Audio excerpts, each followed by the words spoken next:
untuk menggunakan harta benda supaya bisa bersahabat dengan Yehua dan Yesus. Memang Yehua sudah punya segalanya, tapi dia senang saat melihat kita rela berkorban dan mau memberi. Dan kalau kita melakukan hal itu, kita bisa menjadi sahabat Yehua, seperti kata ayat hari.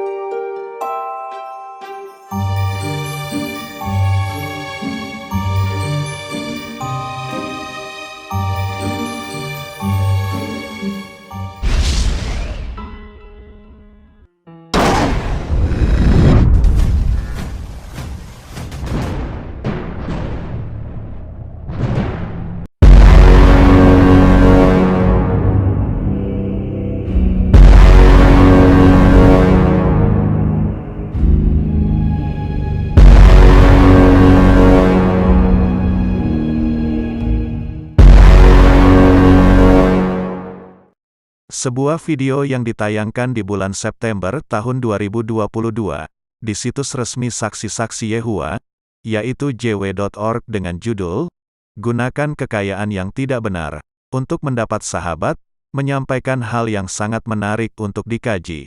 Karena membongkar banyak hal tentang organisasi lembaga menara pengawal, yang dikelola oleh 8 orang ini, yaitu: pertama, bagaimana para pemimpin saksi-saksi Yehua memanfaatkan ayat-ayat Alkitab untuk memperoleh harta kekayaan dari 8,6 juta anggotanya. Dan kedua, membongkar sikap munafik dari para pemimpin saksi-saksi Yehua ini. Nah, sekarang, mari kita dengar khotbah dari Mr. Gaius Klokentin berikut ini.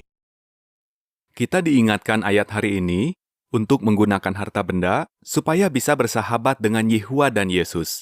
Memang Yehua sudah punya segalanya, tapi dia senang saat melihat kita rela berkorban dan mau memberi. Dan kalau kita melakukan hal itu, kita bisa menjadi sahabat Yehua, seperti kata ayat hari ini.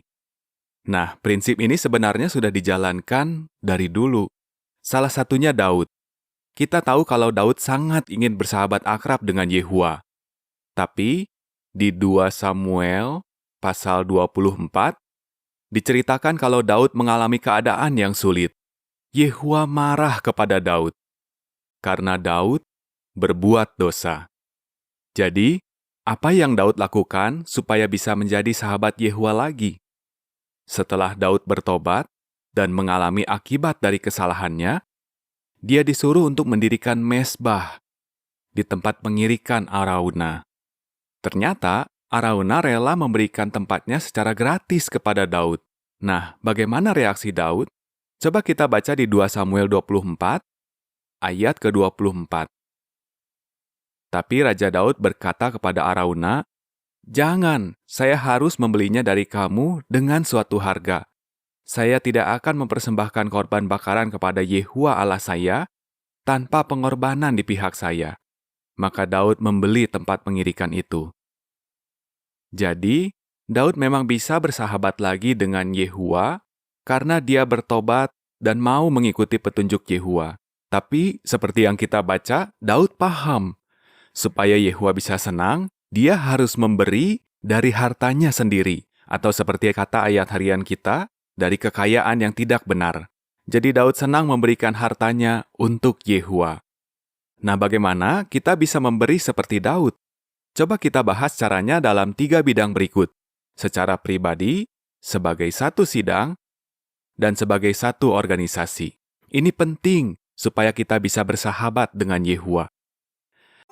Kita telah mendengar penjelasan dari Mr. Gaius yang sangat menarik itu. Nah, sekarang marilah kita kritisi ajaran itu satu persatu. Poin yang pertama, ada 2 teknik yang dimanfaatkan sebuah organisasi keagamaan untuk mendapatkan donasi dari jemaatnya. Yang pertama adalah meminta donasi secara langsung. Dan kedua, meminta donasi secara tidak langsung, yaitu meminta donasi dengan cara memanfaatkan ayat-ayat Alkitab sebagai sebuah pembenaran. Tetapi inti kedua metode itu adalah sama, yaitu memperoleh donasi. Ingat ya, baik meminta donasi secara langsung, atau dengan memanfaatkan ayat-ayat Alkitab, memiliki tujuan yang sama, yaitu untuk memperoleh uang dari jemaatnya. Namun demikian, meminta-minta donasi dengan memanfaatkan ayat-ayat Alkitab, sebagai sebuah pembenaran sangatlah tidak etis, dan manipulatif, karena mengandung unsur pembodohan, dan penipuan atas nama Allah. Nah, apa yang disampaikan oleh Mr. Gaius jatuh pada kategori yang kedua, yaitu meminta donasi dengan memanfaatkan ayat-ayat Alkitab. Apa buktinya? Pertama, tidak ada hubungan antara memberikan harta benda dengan persahabatan dengan Allah Yehuwa. Mr. Gaius sangat manipulatif saat mengatakan, Kita diingatkan ayat hari ini untuk menggunakan harta benda supaya bisa bersahabat dengan Yehuwa dan Yesus. Memang Yehuwa sudah punya segalanya, tapi Dia senang saat melihat kita rela berkorban dan mau memberi. Dan kalau kita melakukan hal itu, kita bisa menjadi sahabat Yehuwa, seperti kata ayat hari ini. mengapa? Karena apakah? Jika kita tidak menyumbang, maka berarti kita tidak bisa bersahabat dengan Allah Yehuwa. Tentunya, tidak bukan. Dengan mengatakan, Dan kalau kita melakukan hal itu, kita bisa menjadi sahabat Yehuwa. berarti Mr. Gaius telah memberikan sebuah persahabatan yang bersyarat dengan Allah, yaitu jika ingin bersahabat dengan Allah, maka saksi Yehuwa, sebagai anggotanya perlu menyumbang harta bendanya. Jika tidak menyumbang, maka saksi Yehuwa tidak bisa bersahabat dengan Yehuwa. Apa kata Tuhan Yesus tentang bagaimana menjadi sahabatnya? Kitab Yohanes pasal 15, ayat 14, mengatakan, "Kamu adalah sahabatku, jikalau kamu berbuat apa yang kuperintahkan kepadamu." Iya, kita adalah sahabat Tuhan Yesus jika kita melakukan apa yang diperintahkannya. Lalu, bagaimana kita bisa menjadi sahabat Allah? Mari kita lihat contoh dari Abraham yang menjadi sahabat Allah, seperti yang dicatat di kitab Yakobus pasal 2, ayat 23 yang mengatakan, "Lalu percayalah Abraham kepada Allah, maka Allah memperhitungkan hal itu kepadanya sebagai kebenaran." Karena itu Abraham disebut sahabat Allah. Jadi, Abraham bisa menjadi sahabat Allah, karena ia percaya kepada Allah. Nah, apakah ada satupun ajaran Alkitab yang mengajarkan bahwa untuk menjadi sahabat Allah, maka kita perlu menyumbangkan harta benda kita? No, God, please, no! No! Jika memang tidak ada ajaran yang demikian, ditemukan di dalam Alkitab. Ini membuktikan bahwa para pemimpin saksi-saksi Yehuwa hanya memanfaatkan ayat-ayat Alkitab sebagai sebuah pembenaran untuk beroleh harta kekayaan dari 8,6 juta anggotanya. Kedua, bagaimana dengan 2 Samuel pasal 24, ayat 24 yang dijadikan sebagai sebuah pembenaran, bahwa karena Daud ingin bersahabat dengan Allah Yehuwa, maka ia rela membeli penggirikan dari Arauna, dengan hartanya sendiri untuk mendirikan mezbah bagi Allah. Nah, saya ingin Anda mendengar tafsiran 2 Samuel pasal 24 itu, dari Gereja Kristus Yesus, yang menjelaskan tujuan pendirian sebuah mezbah, adalah untuk penebusan dosa, dan alasan Daud membeli tempat penggirikan itu dari Arauna. Pertobatan sejati. Bertobat adalah hal yang biasanya dilakukan, setelah seseorang melakukan kesalahan, yang mengakibatkan penderitaan. Namun, banyak orang bertobat hanya karena jera terhadap hukuman yang diterimanya, bukan karena menyadari kesalahan yang dia perbuat. Pertobatan seperti itu bukanlah pertobatan yang sejati. Seorang petobat sejati akan sungguh-sungguh menyesali perbuatan dosa yang telah dilakukannya. Pertobatan Raja Daud adalah pertobatan sejati. Setelah menerima hukuman atas kesombongannya, menghitung laskar Israel untuk dibanggakan, ia menyadari kesalahannya. Dampak kesalahan tersebut menimpa seluruh Israel. Pertobatan yang sejati dari Raja Daud inilah yang membuat Tuhan akhirnya memulihkan kehidupannya. Lewat perantaraan Nabi Gad, yang diutus oleh Tuhan, Raja Daud diminta untuk mendirikan mezbah guna mempersembahkan korban bagi Tuhan di tempat pengirikan Arauna, orang Yebus, yaitu tempat Raja Daud melihat malaikat Tuhan dan menyesali dosanya. Ada dua hal penting yang ingin disampaikan Tuhan melalui pendirian mezbah di tempat pengirikan Arauna ini. Pertama, mezbah adalah tempat mempersembahkan korban bagi penebusan dosa, sekaligus menjadi peringatan bagi pertemuan dengan Allah yang luar biasa.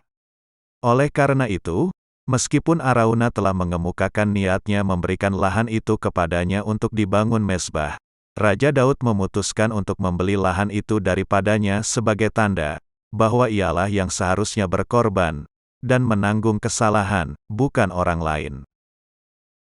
Nah, sekarang kita tahu alasan Daud membeli tempat penggirikan itu.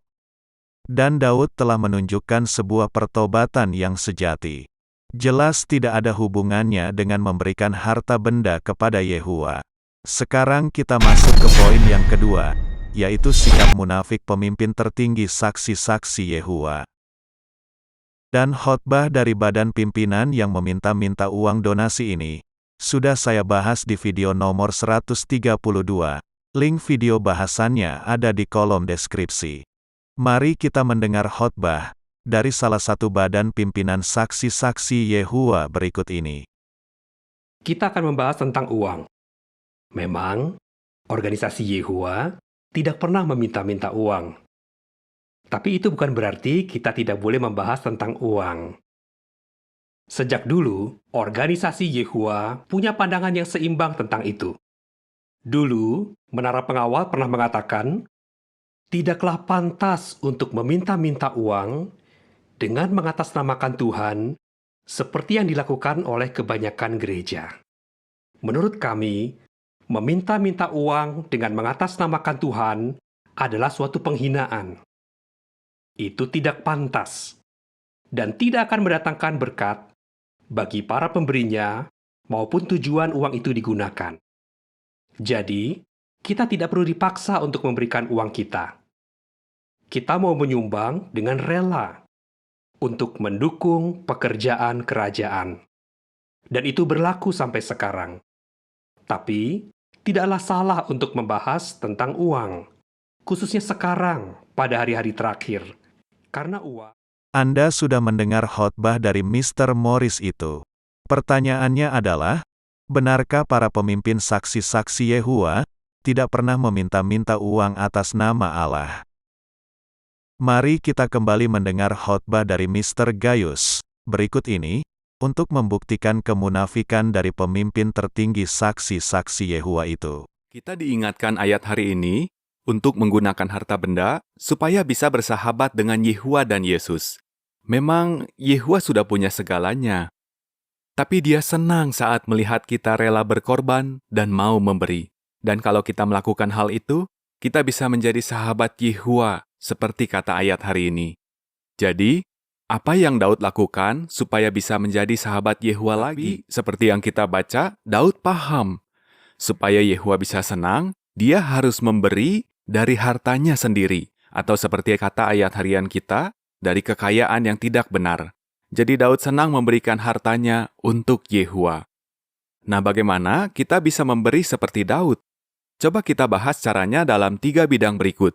Secara pribadi, sebagai satu sidang, dan sebagai satu organisasi. Ini penting supaya kita bisa bersahabat dengan Yehuwa.